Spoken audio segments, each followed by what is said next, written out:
ಅಮ್ಮ, ನನಗೆ ತುಂಬಾ ಕೆಮ್ಮು ಇದೆ, ಏನಾದ್ರೂ ಮನೆಮದ್ದು ಮಾಡುತ್ತೀಯಾ? ಆಯ್ತು ಮಗು, ಈಗಲೇ ನಾನು ಎಡ್ಡೆ ಮುಂಚೆ ಕಷಾಯ ತರ್ತೇನೆ.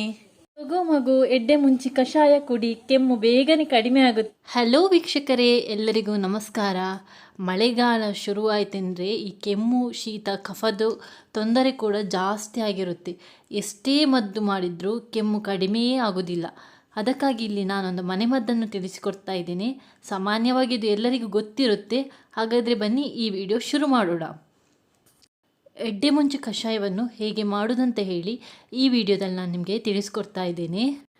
ಕೆಮ್ಮು ಶೀತ ಸ್ಟಾರ್ಟ್ ಆಗುವಾಗ ಒಮ್ಮೆ ಈ ಮನೆಮದ್ದನ್ನು ಟ್ರೈ ಮಾಡಿ ನೋಡಿ, ಇದರಿಂದ ತುಂಬಾ ರಿಲೀಫ್ ಸಿಗುತ್ತೆ. ಇದನ್ನು ನಾವು 1 ವಾರಗಳ ಕಾಲ ಈ ಕಷಾಯವನ್ನು ಕುಡಿಬೇಕು. ಹಾಗಾದರೆ ಬನ್ನಿ ಈ ಕಷಾಯವನ್ನು ಯಾವ ರೀತಿ ತಯಾರಿ ಮಾಡಿಕೊಳ್ಬೋದಂತ ಹೇಳಿ ನೋಡ್ಕೊಂಡು ಬರೋಣ. ಕಾಳು ಮೆಣಸಿನ ಕಷಾಯ ಮಾಡಲು ಇಲ್ಲಿ ನಾನು ಕಾಳು ಮೆಣಸನ್ನು ತೆಗೆದುಕೊಂಡಿದ್ದೇನೆ. ಕಾಳು ಮೆಣಸನ್ನು ನನ್ನ ಕೈಯ ಇಷ್ಟು 1 ಮುಷ್ಟಿಯಷ್ಟು ತೆಗೆದುಕೊಂಡಿದ್ದೇನೆ.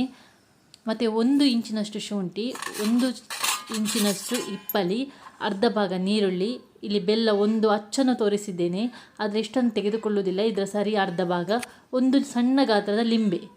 ಇಷ್ಟನ್ನು ನಾವು ಕಷಾಯಕ್ಕೆ ತೆಗೆದುಕೊಳ್ಳುವಂಥದ್ದು. ಈ ಶುಂಠಿಯನ್ನು ನಾವು 1 ಸ್ಪೂನ್ನ ಸಹಾಯದಿಂದ ಇದರ ಸಿಪ್ಪೆಯನ್ನು ತೆಗಿಬೇಕು. ತುಂಬಾ ಈಸಿಯಾಗಿ ಹೋಗ್ತದೆ ಈ ಥರ ಮಾಡೋದ್ರಿಂದ. ಸಿಪ್ಪೆ ಸುಲಭವಾಗಿದ್ದರಿಂದ ನಾವು ತೆಗೆದುಕೊಳ್ಬೋದು.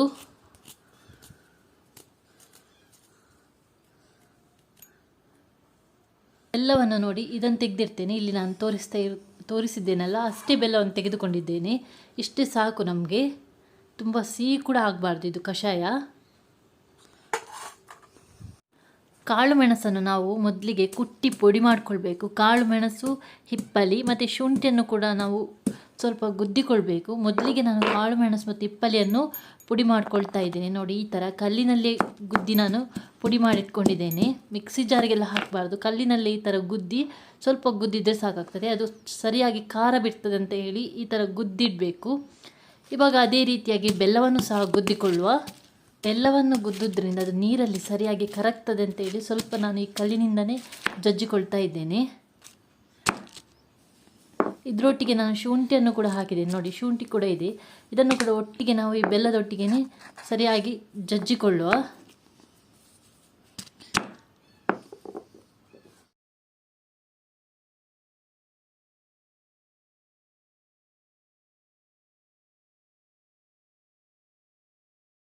ಇವಾಗ ಒಂದು ಸಣ್ಣ ಪಾತ್ರೆಗೆ ನಾನು 3 ಗ್ಲಾಸ್ನಷ್ಟು ನೀರನ್ನು ಹಾಕ್ಕೊಂಡು ಗ್ಯಾಸ್ನ ಮೇಲೆ ಕುದಿಲಿಕ್ಕೆ ಇಡ್ತಾ ಇದ್ದೀನಿ. ಈ ನೀರು ಸರಿಯಾಗಿ ಸ್ವಲ್ಪ ಕುದಿ ಬರಬೇಕು, ಸರಿಯಾಗಿ ಬಾಯ್ಲ್ ಆಗಬೇಕು. ಇವಾಗ ಇದು ಬಾಯ್ಲ್ ಆಗಲಿಕ್ಕೆ ಸ್ಟಾರ್ಟ್ ಆಗಿದೆ ನೋಡಿ. ಇವಾಗ ಈ ನೀರು ಬಾಯ್ಲ್ ಆಗುವಾಗ ನಾವು ಇದಕ್ಕೆ ಜಜ್ಜಿಟ್ಟಂಥ ಬೆಲ್ಲ ಮತ್ತು ಶುಂಠಿಯನ್ನು ಹಾಕ್ಕೊಳ್ಬೇಕು. ಈ ಬೆಲ್ಲ ಈ ನೀರಿನೊಂದಿಗೆ ಸರಿಯಾಗಿ ಕುದಿಬೇಕು. ಬೆಲ್ಲ ಸರಿಯಾಗಿ ಕುದಿದು ಬೆಲ್ಲ ಸರಿಯಾಗಿ ಕರಗಬೇಕು. ಈ ನೀರಲ್ಲಿ ಸರಿಯಾಗಿ ಕರಗಿದ ನಂತರ ನಾವು ಇದಕ್ಕೆ ಜಜ್ಜಿಟ್ಟಂತಹ ಕಾಳು ಮೆಣಸಿನ ಪುಡಿಯನ್ನು ಹಾಕ್ಕೊಳ್ಬೇಕು. ಎಲ್ಲ 1-2 ನಿಮಿಷ ಆಗುವಾಗ ಸರಿಯಾಗಿ ಇದು ನೀರಲ್ಲಿ ಕರಗ್ತದೆ. ಆವಾಗ ಇದಕ್ಕೆ ನಾವು ಕಾಳು ಮೆಣಸಿನ ಪುಡಿಯನ್ನು ಹಾಕ್ಕೊಳ್ಬೇಕು. ಕಾಳು ಮೆಣಸಿನ ಪುಡಿಯನ್ನು ಹಾಕಿದ ತಕ್ಷಣವೇ ಇದಕ್ಕೆ ನಾವು ಹಚ್ಚಿಟ್ಟಂತಹ ನೀರುಳ್ಳಿಯನ್ನು ಕೂಡ ಹಾಕ್ಕೊಳ್ಬೇಕು. ಇವಾಗ ಇದು ನಾವು 3 ಗ್ಲಾಸಷ್ಟು ನಾವು ನೀರನ್ನು ಹಾಕ್ಕೊಂಡಿದ್ದೇವೆ ಅಲ್ವಾ, ಇದು ಸರಿಯಾಗಿ ಬಾಯ್ಲ್ ಆಗಿ 1-1.5 ಗ್ಲಾಸ್ನಷ್ಟು ಆಗಬೇಕು. ಆ ಥರ ಸರಿಯಾಗಿ ಕುದಿಸ್ಕೊಳ್ಬೇಕು. ಹೀಗೆ ಒಂದು ಮುಚ್ಚಳವನ್ನಿಟ್ಟು ಕುದಿಸ್ಕೊಳ್ಬೇಕು. ಇದು ಸ್ವಲ್ಪ 1.5 ಗ್ಲಾಸ್ಗೆ ಬಂದ ನಂತರ ಇದಕ್ಕೆ ನಾವು ತೆಗೆದುಕೊಂಡಿದ್ದಂತಹ ಲಿಂಬೆ ರಸವನ್ನು ಹಿಂಡಿಕೊಳ್ಬೇಕು. ನಾನು 1 ಇಡೀ ಲಿಂಬೆ ರಸವನ್ನು ಹಿಂಡಿಕೊಳ್ತಾ ಇದ್ದೇನೆ, ಯಾಕೆಂದರೆ ಅದೊಂದು ಸಣ್ಣ ಲಿಂಬೆ ಹುಳಿ, ಹಾಗಾಗಿ ಲಿಂಬೆ ಹುಳಿಯನ್ನೆಲ್ಲವನ್ನು ಹಿಂಡಿಕೊಳ್ಬೇಕು. ಬೀಜ ಇದ್ರೂ ಪರವಾಗಿಲ್ಲ, ಇದನ್ನು ನಾವು ಶೋಧಿಸಿಕೊಂಡು ಅನಂತರ ಕುಡಿಯುವಂಥದ್ದು. ಇವಾಗ ಇದು ಲಿಂಬೆ ಹುಳಿ ಹಾಕಿದ ತಕ್ಷಣ 1 ನಿಮಿಷ ಕುದಿದ್ರೆ ಸಾಕು. ಅನಂತರ ನಾವು ಇವಾಗ ಗ್ಯಾಸನ್ನು ಆಫ್ ಮಾಡಿಕೊಳ್ಳುವ. ಇವಾಗ ಇದು ಬಿಸಿ ಉಂಟು. ಸ್ವಲ್ಪ ತಣ್ಣಗಾದ ನಂತರ ಇದನ್ನು ನಾವು ಫಿಲ್ಟರ್ ಮಾಡಿಕೊಂಡು ಅನಂತರ ಕುಡಿದುಕೊಳ್ಬೇಕು. ಇವಾಗ ನೋಡಿ, ನಾನೊಂದು ಕೆಳಗಡೆ ಗ್ಲಾಸ್ ಇಟ್ಟಿದ್ದೇನೆ. ಇವಾಗ ಇದಕ್ಕೆ ನಾವು ಫಿಲ್ಟರ್ ಮಾಡಿಕೊಳ್ಳುವ. ಇದನ್ನು ಫುಲ್ಲು ಕುಡಿಬಾರ್ದು, 1/4 ಲೋಟದಷ್ಟು ಮಾತ್ರ ಕುಡಿದುಕೊಳ್ಬೇಕು, ಜಾಸ್ತಿ ಕುಡಿಬಾರ್ದು ಇದನ್ನು ನೀವು ಮಾಡಿದರೆ ಇದರಿಂದ ಶೀತ ಕೆಮ್ಮು ತುಂಬಾ ಕಮ್ಮಿ ಆಗ್ತದೆ. 1 ವಾರಗಳ ಕಾಲ ಇದನ್ನು ಮಾಡಿಕೊಳ್ಬೇಕು. ನೋಡಿದ್ರಲ್ಲ ವೀಕ್ಷಕರೇ, ಕಾಳು ಮೆಣಸಿನ ಕಷಾಯವನ್ನು ಯಾವ ರೀತಿ ಮಾಡ್ಕೊಳ್ಬೋದು ಅಂತ ಹೇಳಿ. ಮಳೆಗಾಲದಲ್ಲಿ ಈ ಕಾಳುಮೆಣಸಿನ ಕಷಾಯ ಕುಡಿಯಿರಿ. ಆದಷ್ಟು ಈ ಔಷಧಗಳಿಂದ ದೂರವಿದ್ದು ಈ ಮನೆಮದ್ದನ್ನು ಟ್ರೈ ಮಾಡಿ. ಇದು ತುಂಬಾ ಆರೋಗ್ಯಕ್ಕೂ ಕೂಡ ಒಳ್ಳೆಯದು, ಯಾವುದೇ ರೀತಿಯ ಸೈಡ್ ಎಫೆಕ್ಟ್ಸ್ ಕೂಡ ಇರುವುದಿಲ್ಲ. ಒಮ್ಮೆ ಈ ಮನೆಮದ್ದನ್ನು ಎಲ್ಲರೂ ಟ್ರೈ ಮಾಡಿ. ನಿಮಗೆ ನನ್ನ ಚಾನಲ್ ಇಷ್ಟ ಆಗಿದ್ದಲ್ಲಿ ಲೈಕ್, ಶೇರ್, ಸಬ್ಸ್ಕ್ರೈಬ್ ಕೂಡ ಮಾಡೋದನ್ನು ಮರಿಬೇಡಿ.